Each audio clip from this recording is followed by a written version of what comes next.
Então nós vemos aqui, né, voltando aqui dos dogmas aqui, os dogmas de Maria, os dogmas marianos, né? Primeiro, eles colocam, né, como eu disse, nós não encontramos esses princípios, né, sobre os dogmas de Maria na Bíblia, nos dogmas de Maria na Bíblia, na Escritura Sagrada. Então isso foi colocado no primeiro, no primeiro século, segundo, terceiro, quinto, né? Mas vamos lá, vamos ver aqui.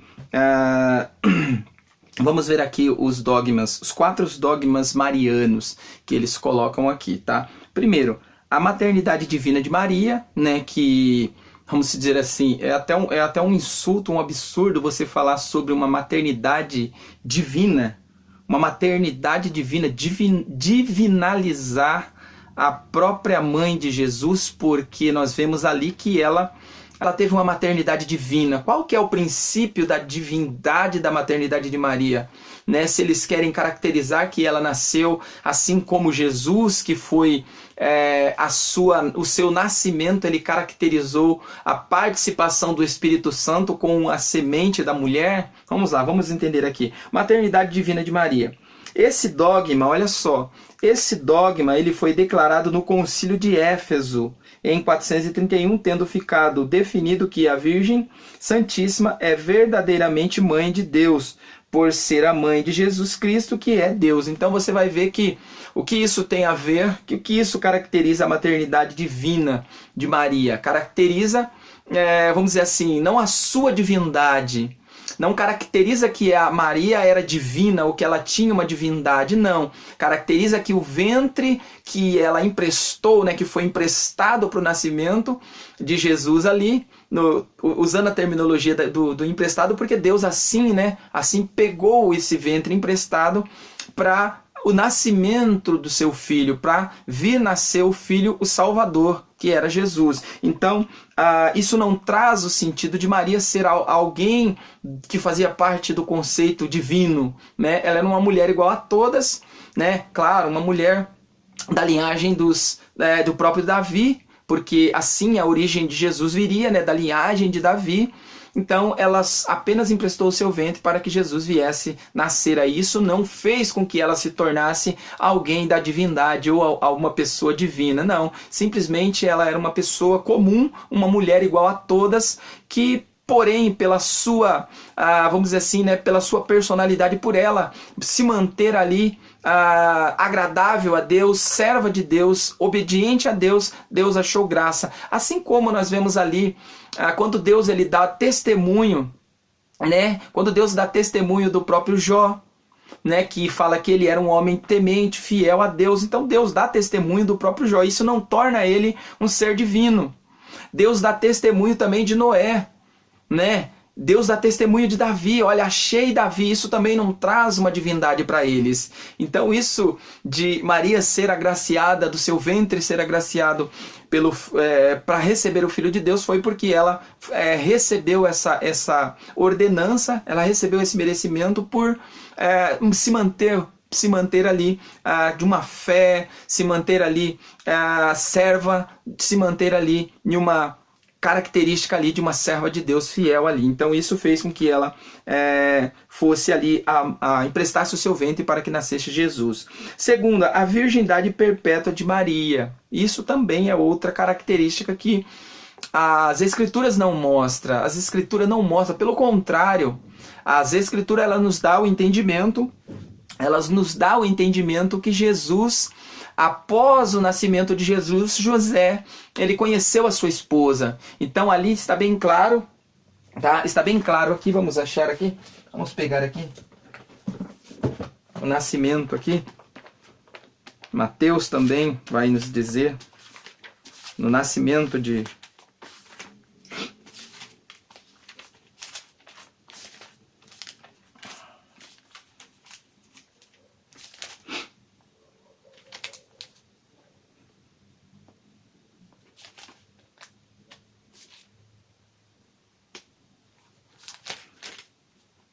o nascimento de Jesus. Vamos lá.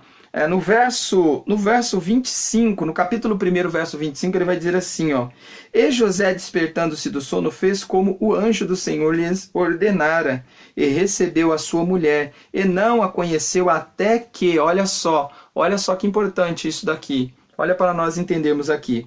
E José, despertando do sonho, fez como o anjo do Senhor lhe ordenara, e recebeu a sua mulher, e não a conheceu até, olha só, o termo é bem claro, ele não a conheceu. Ela se manteve porque ela era esposa, ela tinha se casado com José, Maria se casa com José, ela era esposa de José, e José, ele não a conheceu até, olha só que o ponto importante aqui, ó. Ele não a conheceu, e não a conheceu até que deu à luz o seu filho, o primogênito, e pôs-lhe por nome Jesus. Então, isso nos dá a entender, isso nos traz ao entendimento que Maria, ela só foi tocada por José, ela só foi conhecida por José como mulher, como esposa, após o nascimento de Jesus. Por quê? Porque Jesus era uma promessa como foi escrita, que ele nasceria de uma virgem, né? Que a virgem daria à luz, uma mulher virgem daria à luz ao Filho de Deus, a esse menino. Ele nasceria de uma junção com o Espírito e com a própria semente da mulher ali. Ele seria humano e seria divino, porque ele nasceria de uma semente do Espírito Santo, né? Claro que ele se tornaria essa semente, seria introduzido no ventre da mulher, e a semente da mulher se ajuntaria com o Espírito, com essa semente que o Espírito Santo implantou ali no ventre da mulher, e ele seria humano e ele seria divino por causa desse ato. Mas depois desse nascimento tão maravilhoso de Jesus, né, a Maria agora, porque o nascimento de Maria foi um nascimento normal, parto normal, acredito eu, um parto normal, e ela perde a sua virgindade ali no parto, e também ela tem assim a sua participação como mulher ao lado de José, no seu tempo ali, a qual José ficou com ela ali. Então vamos lá. Continuando aqui nos dogmas aqui para nós entendermos, mas olha só, a virgindade perpétua de Maria, conhecida desde o cristianismo primeiro, e foi o dogma da Virgem Perpétua de Maria, foi declarado pelo Papa São Martinho I. Então você vê que foi lá no concílio regional de Latrão 649. Então você vai ver que não está escrito nas Escrituras, isso não é bíblico, não está na Bíblia. Isso foi decidido no concílio, tá lá de Latrão em 649. Então isso não está escrito, não está ratificado nas Escrituras Sagradas. Isso não é bíblico, isso é de um concílio de Latrão lá em 649, tá? Imaculada Conceição. Vamos lá. Definindo em 1854 pelo Santo Padre, o Papa Pio. Esse dogma declara que a Beatíssima Virgem Maria, no primeiro instante da sua conceição, por graça e privilégio de Deus e vista dos méritos de Jesus Cristo, Salvador do gênero humano, foi preservada imune de toda mancha de pecado e o pecado original. Gente, olha só o grau vamos dizer assim, da colocação equivocada. Por quê? Porque a palavra de Deus, a própria Bíblia, ela diz que todos pecaram e destituídos estávamos da glória de Deus. Então, se todos pecaram, automaticamente o único que se fez pecado e não pecou foi Cristo, mas os demais todos pecaram, todos que nasceram de mulher, que nem diz, né? O próprio Jesus deu testemunho, o único que nasceu de mulher, que a Bíblia dá assim o sentido de que foi o homem mais sábio, mais perfeito ali, no sentido de que foi o próprio João Batista, mas isso não tornou ele santo, tornou ele um homem, né? Um homem bom, um homem perfeito, um homem que preservou ali a integridade da sua fé em Cristo, mas isso não tornou ele santo. Mas a virgindade, a perpetuidade, a imaculada conceição, gente, isso está fora do contexto bíblico. Então, ela foi preservada toda mancha de pecado original. Não, todos pecaram. Todos pecaram, todos pecamos à semelhança ao pecado de Adão. O único que a Bíblia diz que não pecou, em tudo foi tentado, porém sem pecado, foi Cristo. Cristo em tudo foi tentado, porém sem pecado. Mas os demais, todos nós pecamos à semelhança do pecado de Adão. Assim diz Paulo escrevendo lá em Romanos. Ele vai dizer que todos nós pecamos à semelhança do pecado de Adão. Mas porém Cristo ele veio e tomou levou sobre si as nossas dores, as nossas enfermidades, os nossos pecados. O castigo que nos traz a paz estava sobre Jesus. E pelas suas pisaduras nós somos sarados. Então, essa Imaculada Conceição aqui não está nas Escrituras, não é bíblico. Isso aqui é um concílio que colocaram aí, tá bom? A Assunção de Maria, esse é o absurdo dos absurdos. Tá? A Bíblia também diz, a própria Escritura vai dizer que Jesus ele é o primogênito dos mortos. O que isso quer dizer? Primogênito dos mortos é aquele que morreu e ressuscitou primeiro e está sentado à destra do Pai. Então somente Jesus morreu e ressuscitou, né? Ressuscitou assim como ele é. Não estou falando aqui que eu não sou aquele que acredita na morte, né? Ou no sono da alma, né? Não acredito nessa doutrina do sono da alma, acredito que a alma do homem permanece viva, mas eu estou falando nessa questão do corpo, né? Desse corpo intangível, esse corpo tangível, mas porém um corpo livre de todo pecado, de toda condenação, de todo mal. Né? Assim como Jesus está hoje, assumiu esse corpo, o único que está nessa forma, e nós seremos semelhante a ele, a Jesus. Os demais, todos morreram em Cristo e serão transformados, serão ressuscitados neste corpo glorificado, esse corpo tangível, porém glorificado. Mas não que as pessoas estão mortas, né? As pessoas não morreram, o seu espírito continua, sua alma continua viva em Cristo Jesus. Tá bom? Os que morreram em Cristo, mas aqueles que não morreram em Cristo estão já condenados, como diz as Escrituras. Tá bom? Mas, para nós, é só entendermos aqui, rapidamente, já vamos encerrar, o que a Bíblia vai nos falar aqui. Qual que é as características que nós já encerra aqui. Olha só, então eles acreditam nessa forma, tá? Que nós acreditamos que está escrito, e nós acreditamos mesmo, porque a Bíblia ela nos dá a entender, tudo aquilo que nós baseamos está nas Escrituras, o que está escrito.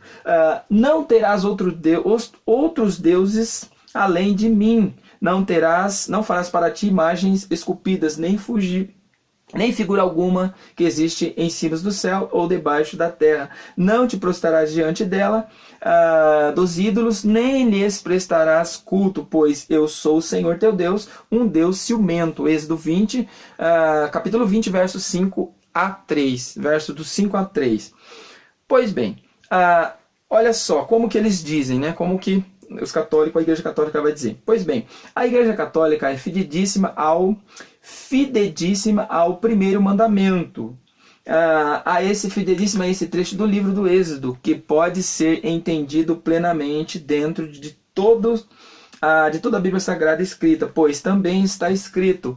Olha só, agora qual é a resposta, qual é o argumento, qual é a argumentação para esse embate? Se a Bíblia ela nos diz, se o próprio Deus, lá em Êxodo, né, que é um dos primeiros mandamentos, que é o primeiro mandamento, não adorarás outros deuses, não tomarás outros deuses além de ti, isso foi um mandamento que Deus não queria que seu povo escolhido, separado, não se misturasse com os deuses das terras alheias. Então Deus não queria que o povo adorasse outros deuses, apenas a ele. Nem que fosse deuses sol, deuses lua, deuses animal, não. Nada disso. Deus não queria que eles colocassem isso como adoração a eles. Não levasse isso como adoração. Mas aí eles colocam assim, ó. Em contrapartida a esse princípio que Deus falou, Deus diz assim, ó. Farás 2 querubins de ouro polido nas 2 extremidades do propiciatório. um de cada lado, de modo que os querubins estejam nos dois extremos do propiciatório. Está lá em Êxodo 25, 18, 19, 37 e 38. Nós sabemos desse texto, conhecemos muito bem esse texto que ele fala sobre a construção, quando Deus manda que Moisés construísse a imagem, a réplica ali daquele objeto, daquela arca, né? Porque ali aquela arca simbolizava, aquela arca ela dava um símbolo do trono de Deus, daquilo que estava já está criado, já está lá. Então o símbolo da arca era um símbolo da glória, daquilo que estava lá na presença de Deus. Então a arca nada mais era do que um símbolo, do que algo representativo daquilo que estava lá. Ponto. Então Deus fala para Moisés, olha, construa uma arca e coloca no lugar santíssimo. Por quê? Essa arca, ela é o quê? Essa arca, ela não caracteriza a minha presença. Essa arca, ela não caracteriza o meu poder. Essa arca não caracteriza que vocês, agora com a arca, vocês podem fazer o que quiser. Vocês podem adorar, vocês podem tomar ela como culto. Não, não foi nada disso que Deus falou. Olha, faça essa arca e coloca lá no santíssimo. Por quê? Porque a minha presença vai descer sobre aquele propiciatório. Então, somente para isso, aquela arca era um símbolo da presença de Deus lá de cima, porque Deus, ele se manifestava naquela arca, assim como ele estava manifesto lá na sua glória. E a sua glória estava o quê? Como diz lá como diz em Isaías, capítulo 9, e o próprio Ezequiel, capítulo 27, quando ele fala sobre o trono, sobre a imagem do trono. Ele fala que ele viu um trono, e em volta daqueles tronos havia serafins, querubins, serafins voando e dizendo santo, santo, criaturas, né? Criaturas angelicais gritando, louvando, né? Cultuando a Deus, dizendo santo, santo, santo é o Senhor dos exércitos. Então Deus, a mesma representação que estava lá no céu, do próprio Deus sentado no seu trono, Deus coloca essa imagem na cabeça de Moisés e fala para ele, olha, eu quero que você construa assim. Mas o mais engraçado, sabe o que é? O mais engraçado é que Deus não deu a sua imagem para Moisés, porque se fosse para ser adorado, se fosse um objeto representativo para ser adorado, Deus colocaria ali no meio daquela arca, Deus colocaria a sua imagem, Deus daria a sua imagem para Moisés. Olha, Moisés, você tem a minha imagem, eu quero que você crie esse ser com essa imagem e você coloque sentadinho no propiciatório da arca, porque quando vocês há de entrar ali, vocês adorem a mim. Mas Deus não falou nada disso. Deus falou assim, olha, construa essa arca. Essa arca é o símbolo da minha presença. Eu vou descer. Somente quando eu descer, você entra lá dentro. Somente quando eu descer, você entra lá dentro. Aí você se ponha diante da minha presença, não da presença da arca, mas da minha presença. Mas aí o que acontece? O mais engraçado, sabe o que acontece? Acontece que a arca da aliança, ela foi se tornando um objeto de adoração e de até mesmo de opressão às outras nações. As outras nações, elas tinham medo, elas pegaram medo. Elas pegaram medo do povo de Israel porque Israel tinha a arca. Então, para eles, a arca era o símbolo, a arca era Deus. Mas aí o engraçado é que essa arca, ela sumiu, ela não existe mais. Por quê? Porque se ela existisse hoje, estaria uma grande idolatria lá em Israel, porque a arca da aliança continua entre nós. E outra imagem engraçada, outra imagem importante, foi a imagem do próprio Moisés. Moisés era um grande líder. Moisés se tornou uma grande imagem para Israel.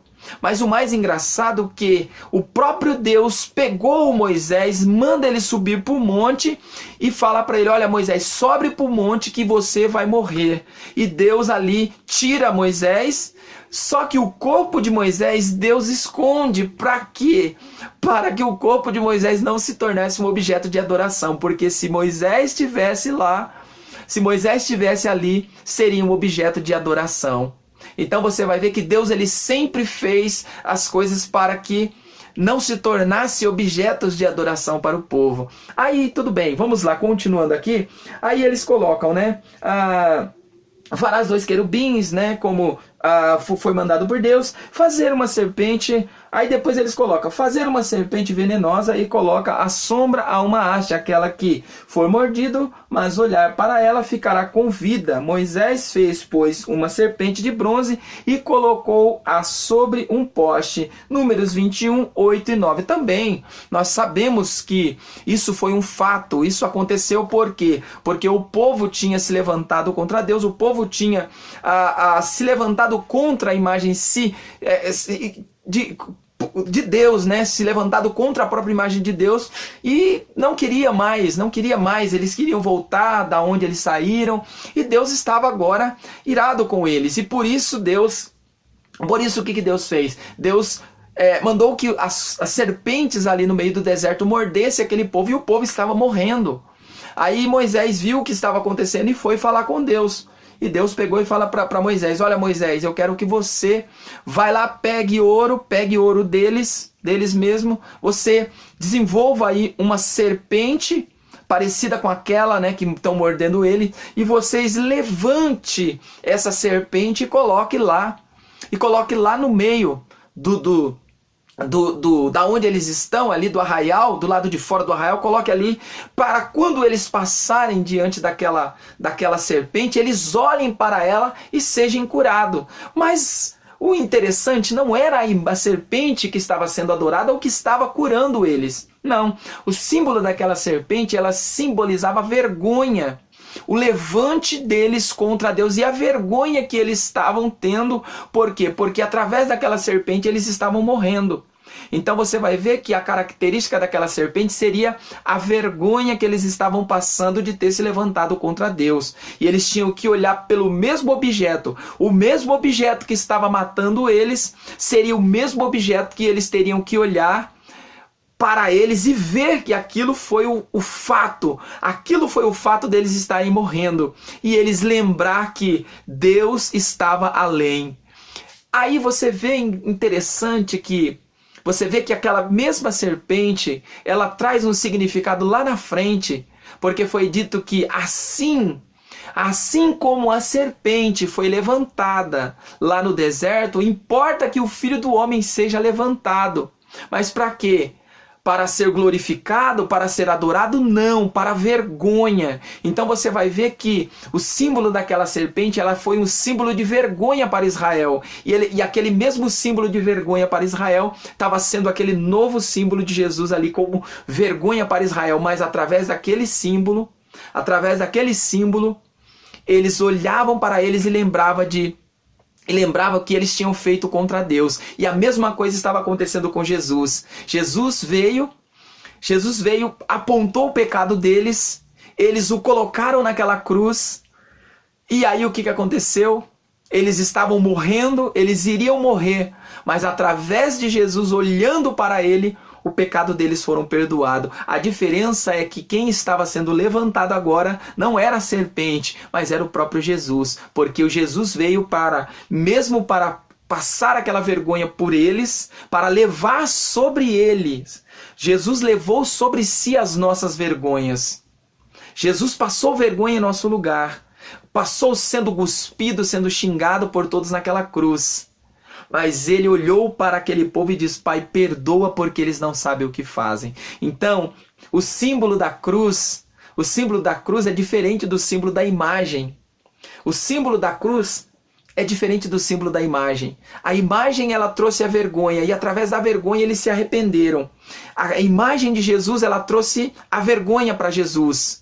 Mas Jesus assim carregou essa imagem de culpa, essa imagem de vergonha, mas ele tirou o pecado do mundo. Ele tirou o pecado do mundo. E quando nós nos voltamos para ele, nós somos perdoados através dele. Nós somos perdoados porque assim ele já nos perdoou. Então, o símbolo da imagem da serpente não é um símbolo que Deus mandou para que adorasse ou para que se tornasse um objeto de adoração, não. Era um objeto de vergonha. Então você colocar algo para adorar, se prostrar diante dele, não é adorar a Deus, não é representar a Deus, não, é algo vergonhoso. Faz a serpente, o altar do incenso. O altar do incenso deveria conter certos pesos de ouro refinado. O projeto também descrevia o carro dos querubins de ouro, que com asas estendidas sobre a arca da aliança do Senhor. Davi declarou tudo isso, me chegou em um escrito da mão do Senhor. 1 Crônicas 28, 18, 19. O altar do incenso. Gente, o altar do incenso nada mais era, e o carro com os querubins nada mais era do que uma representação daquilo que foi feito lá no tabernáculo. Por quê? Porque o altar do incenso era algo, não era para adorar, para ser adorado. A pia que era colocada antes da porta da entrada, o altar lá do lado de fora que era queimado, as ofertas, não era para ser adorado, pelo contrário, aquele altar era para queimar as ofertas que eram queimadas ali. A pia de ouro também era para lavar as mãos, era para purificar as mãos para entrar. O sacerdote, bem dizer, se banhava naquele lugar. Lá dentro dentro do primeiro pavilhão do templo,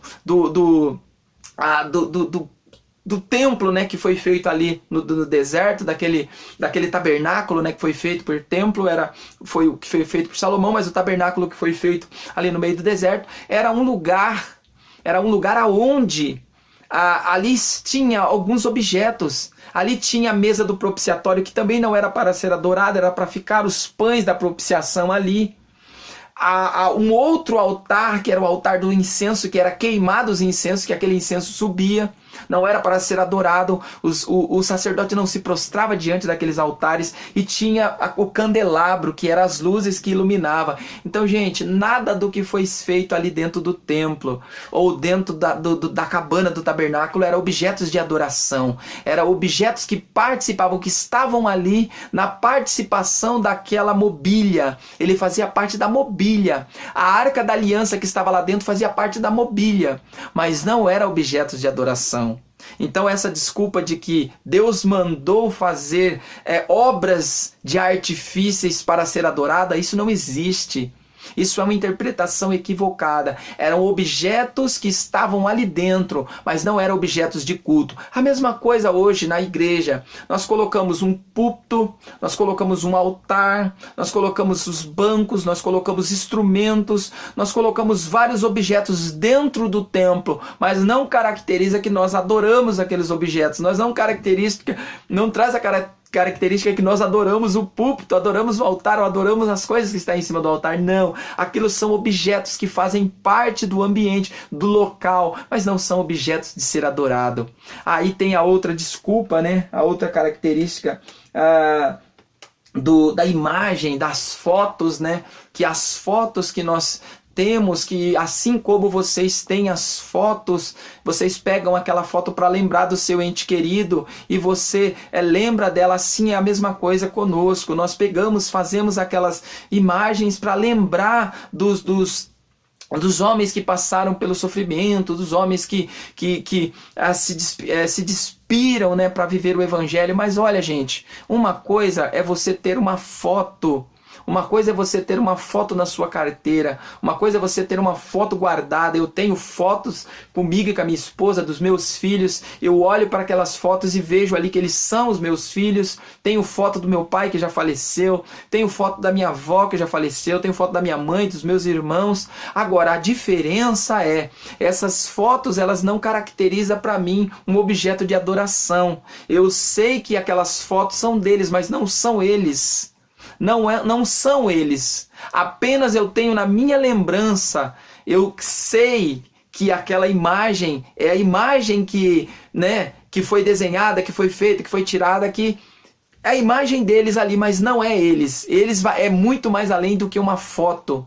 Então o sentimento que eu coloco naquela foto não é a mesma coisa de um sentimento que eu coloco para a própria pessoa. Então há uma diferença entre você ter uma foto e você adorar uma imagem.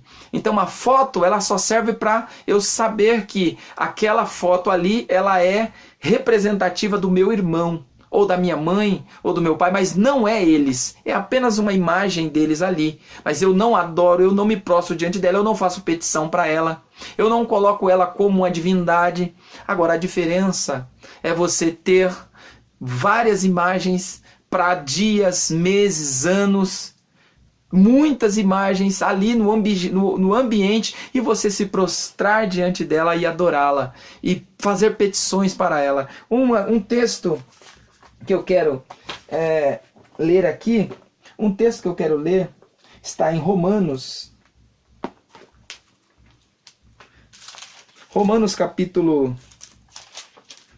quando se tratam, né, que falam que nós temos que pedir, no caso, né, nem eles dizem, não, porque a mãe, porque Maria, ela é a nossa intercessora, é ela que leva os nossos pedidos a Deus, ela que intercede por nós diante de Deus. Não, gente, quem intercede por nós diante de Deus não é Maria, não é José, não é Pedro, não é Tiago, não é Lucas, não é Paulo, não é Pedro, não, nenhum desses intercede por nós diante de Deus. Nós não temos mais, tanto que o livro de Hebreus ele vai falar que nós somos sacerdotes.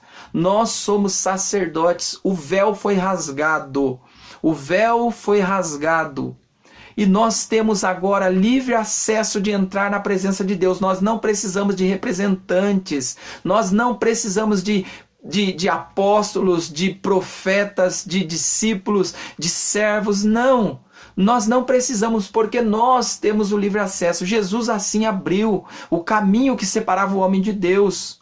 Não é Maria que abriu, não foi Maria, não foi José, não foi Pedro, não foi o Papa, não foi o pastor, não foi o bispo, não, foi Jesus. Jesus abriu o caminho que nos leva até a Deus. Aí o que acontece? Paulo, escrevendo aos Romanos capítulo 8, verso de número 26, vai dizer assim, ó: assim também o Espírito de Deus vem nos ajudar na nossa fraqueza, pois não sabemos como devemos orar, mas o Espírito de Deus, com gemidos que não podemos ser explicados por palavras, pede a Deus em nosso favor. E Deus, que vê o que está dentro do coração, sabe qual é o pensamento do Espírito, porque o Espírito pede em favor do povo de Deus e pede de acordo com a vontade de Deus. Olha que coisa maravilhosa. Então, gente, não é Maria, não é. É o Espírito Santo, é essa pessoa maravilhosa da Trindade que intercede por nós com gemidos inexprimíveis, inexplicáveis, inexoráveis. Ele, diante de Deus, ele coloca as nossas petições, ele vai diante de Deus e olha, Pai, eles estão, olha, Senhor, eles estão, olha, Deus, eles estão, olha, eles estão pedindo, eles estão implorando. Então você vê que quem intercede por nós ao Pai é o próprio Espírito Santo, não é nenhuma outra pessoa, não é nenhum outro ser, não existe outro ser. Não existe outro ser que intercede por nós, a não ser o Espírito Santo. O próprio Jesus, quando ele estava sendo assunto ao céu, ele disse que eu vou, mas eu não vos deixarei só. Primeira carta do apóstolo João. Primeira carta do apóstolo João aqui. Primeiro 5:21. Verso 21 vai dizer assim: meus filhinhos, cuidado com os falsos deuses. Então você vê que já o apóstolo João ele já estava, dando essa característica. Filhinhos, cuidado com os falsos deuses, porque as próprias escrituras, o próprio Paulo escrevendo, ele fala que os dias seriam maus. Muitos viriam dizendo que era Cristo, muitos viriam sendo falsos profetas, falsos cristos, diriam que são deuses, que fazem milagres, que fazem coisas sobrenaturais, mas enganaria muitos, até, se possível, os escolhidos. Então, que nós possamos acordar, que nós possamos entender que, ainda que nós colocamos uma imagem diante de nós, ainda que nós fazemos uma imagem, Isaías, para nós fecharmos, Isaías Deixa eu achar aqui. Isaías, no capítulo 44, para nós fecharmos. Agora é o final. 44, verso de número 9 em diante, diz assim. Olha só que interessante para fechar. E nós já encerra. Os que fazem imagens não prestam, e os seus deuses que eles tanto amam não valem nada. Os que adoram imagens são tolos e cegos, e por isso serão humilhados. É uma grande tolice fazer uma imagem para ser adorada, como se fosse um Deus, Deus com letra minúscula. Todos os que adoram são humilhados, os que fazem ídolos são apenas seres humanos, nada mais. Que eles se reúnem e se prestem no tribunal, ali ficarão apavorados e serão humilhados. O ferreiro pega um pedaço de metal, coloca nas bases e depois, com toda a força, vai batendo nele com o martelo até formar a imagem. Ele trabalha tanto que não come nem bebe e acaba perdendo as forças. Os escultores medem um pedaço de madeira e com um giz desenha nele a figura do ídolo. Depois, com as ferramentas, ele faz uma estátua com a forma de um belo ser humano para ser colocado num templo. O escultor vai à floresta para cortar uma árvore, escolhe um cedro, um ciprestes ou um carvalho. Ele só corta árvores bem grossas, ou então plantam uma espécie até que a chuva a faça crescer. O homem usa uma parte da madeira para fazer um fogo. Ali ele se esquenta e também assa o pão. A outra parte da madeira é usada para fazer uma imagem, e o homem fica de joelho e o adora. Assim, metade da madeira serve para fazer um fogo. O homem assa a carne como fica-se satisfeito, também se esquenta e diz: que fogo bom, já me esquentei bem. Com a outra metade da madeira, o homem faz uma imagem, isto é, um Deus, depois fica de joelho e adora.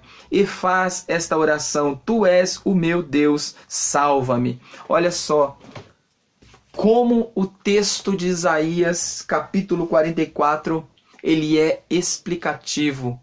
Da mesma forma que o artesão, da mesma forma que o oleiro, da mesma forma que o marceneiro, ele pega o barro, a madeira, o artesão pega ali o seu objeto para trabalhar, ele pega aquele objeto, né? O carpinteiro, ele pega aquela madeira, ele corta aquela madeira, ele faz dela uma imagem.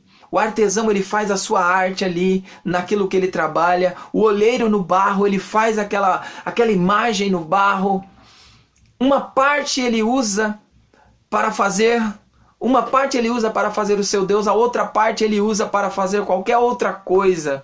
O da madeira, ele usa uma parte da madeira que ele corta ela e faz um Deus. A outra parte da madeira, da mesma árvore, ele usa para fazer o fogo, para esquentar, para comer, para assar o seu pão, para assar a sua carne.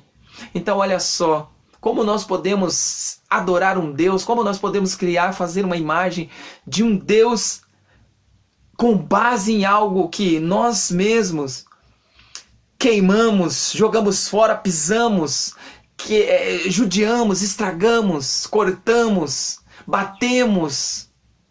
Então, gente, não tem lógica, não tem como. Não existe princípio para isso. A imagem, como diz a própria Escritura, a imagem de escultura nada é. Uma imagem de escultura nada é. Ela pode até ser uma representação de um ser humano. Você pode até fazer uma imagem igual a imagem lá que foi feita pelo rei ali da Babilônia, para que os demais, Sadraque, Mesaque e Abednego, adorassem. Mas ele sabia que, além daquela imagem, existia um Deus lá no céu. Mesmo eles sendo lançados naquela fornalha de fogo, eles iriam morrer, mas eles sabiam que eles não estavam prestando adoração àquela imagem. E aquela imagem não era um Deus. Aquela imagem era a imagem daquele rei, do próprio rei da Babilônia ali. E aquela imagem representava aquele rei que queria ser Deus, que se colocou como um Deus, e ele queria que todos adorassem a sua imagem. Mas os homens que eram fiéis a Deus não se prostraram diante da imagem daquele soberano, daquele rei da Babilônia.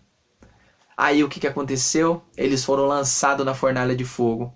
E o Deus que era invisível, que ninguém podia ver com os olhos nus, puderam ver lá dentro daquela fornalha um quarto homem que estava juntamente com eles ali. Então, gente, que você possa meditar nessas palavras, que você possa entender que adorar ídolos, ou eidolon, ou latreia, adorar ídolos, imagens de escultura, objetos, valores, pessoas, não agrada a Deus. Não faça igual aquele jovem rico. Não faça igual aquele jovem rico, porque aquele jovem rico, o que ele fez? Quando Jesus falou para ele, olha, eu sei, você adora, você faz, você tem todos os princípios da lei, só que vai agora, vende tudo que você tem e me segue.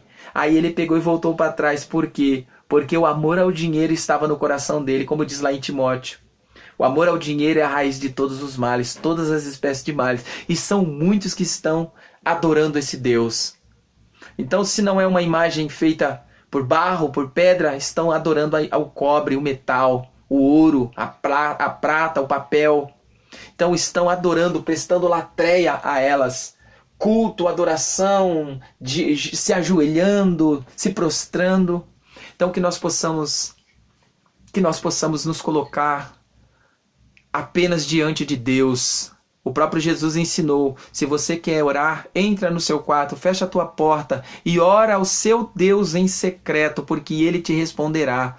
Aí o próprio Jesus, na oração do Pai Nosso, ele fala, se você não sabe orar, ora mais ou menos assim. Pai nosso que estais no céu, santificado seja o teu nome. Venha a nós o teu reino, seja feita a tua vontade assim na terra como no céu. O pão nosso de cada dia, isso é uma oração modelo. Não que você tem que tornar isso uma repetição, mas é Pai nosso, Senhor, Deus que está no céu. Não Maria, José, Pedro, não São João, São Judas, São Tiago. Não, nada disso. Quem adorava ídolos, quem adorava era o Egito. O Egito, a própria Roma antiga, que fazia o culto a Mitra, né, que era aquele boi que eles prestavam o seu culto a Mitra ali. Mas que nós possamos adorar a Deus, amém? Então que você possa ser abençoado e que você possa entender aí que somente a Deus adorarás e só a Ele prestarás o seu culto. João foi se prostrar, tá? João foi se prostrar diante do anjo, uma criatura celestial, uma criatura angelical. Ele foi se prostrar diante do anjo, capítulo 19 de Apocalipse. Aí o anjo virou para ele e falou assim, não faças tal, não faças isso.